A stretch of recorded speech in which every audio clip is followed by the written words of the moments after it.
Imagine that you are a district manager and you have identified a health facility with a high number of unimmunized infants. Why do you think the health facility may have so many unimmunized infants? Before you begin solving a coverage problem in your district, you will need to determine why it is happening in the first place. Without a good understanding of why, you may waste your effort and resources trying to fix the wrong problem. We will talk about 4 different methods of investigating why a coverage problem exists. You may need to use one or all of these ways depending on the type of problem you have identified. The first method is to review and analyze any data you have that is related to the specific problem you have identified.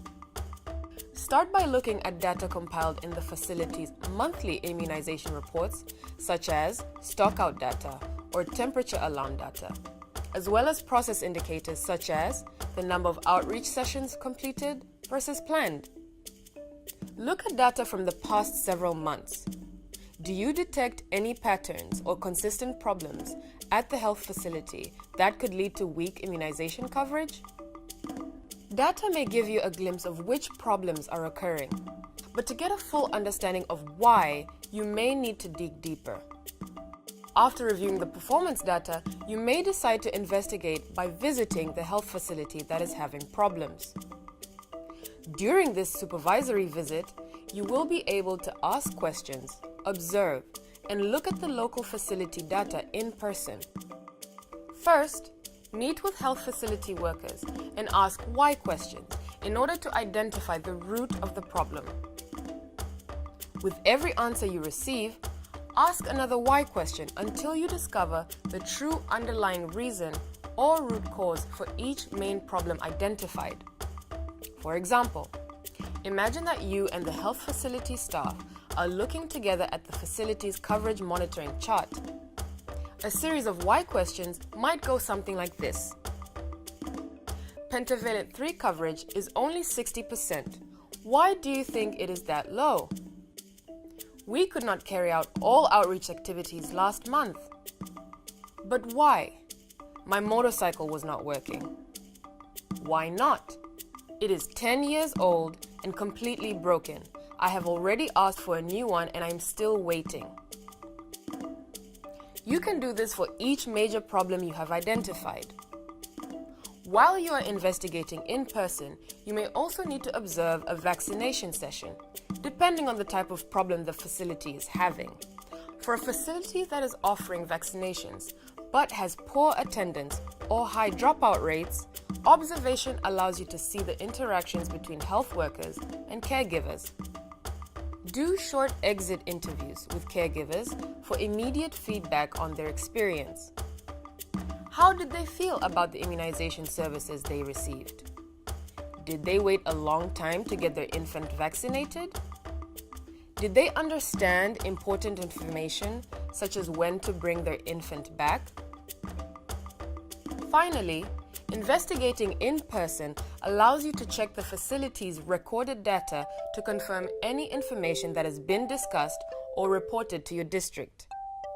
A third way to investigate is to discuss the problem with community health workers and leaders. This is an especially helpful method if a community is not currently using vaccination services at all or is poorly using them. Since you will not have the time or resources to meet with every community, prioritize the ones that are having trouble accessing or using immunization services. Ask community health workers and leaders why many infants and pregnant women are not immunized in the community, even though vaccinators seem to offer services regularly. Are outreach sessions taking place regularly as planned, on the right day, at a convenient time? What is the best day and time for outreach sessions in that community?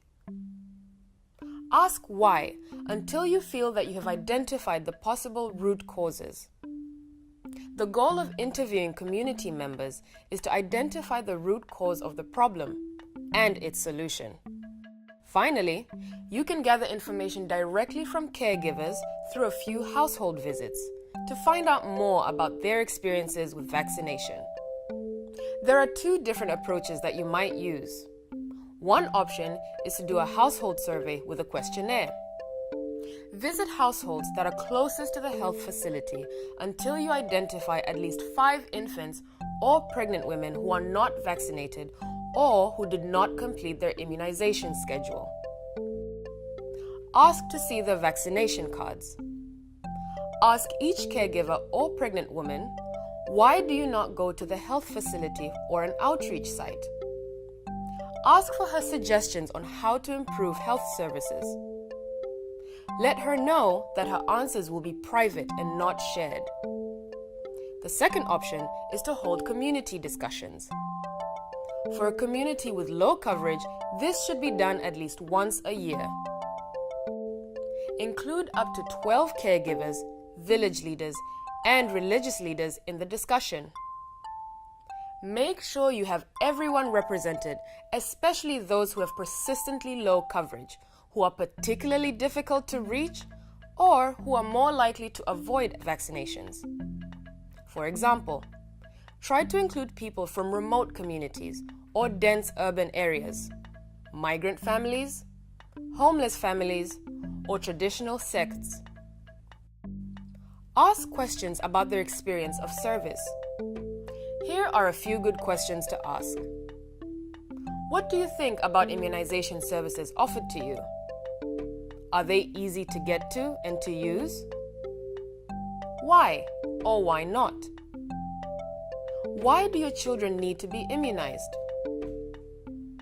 How often are immunized sessions occurring at the health facility?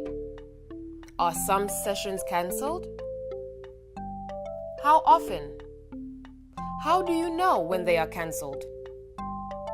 Have you ever taken your child for immunization but then had to go home without all the vaccination doses being given? What was the reason for vaccinations not being given?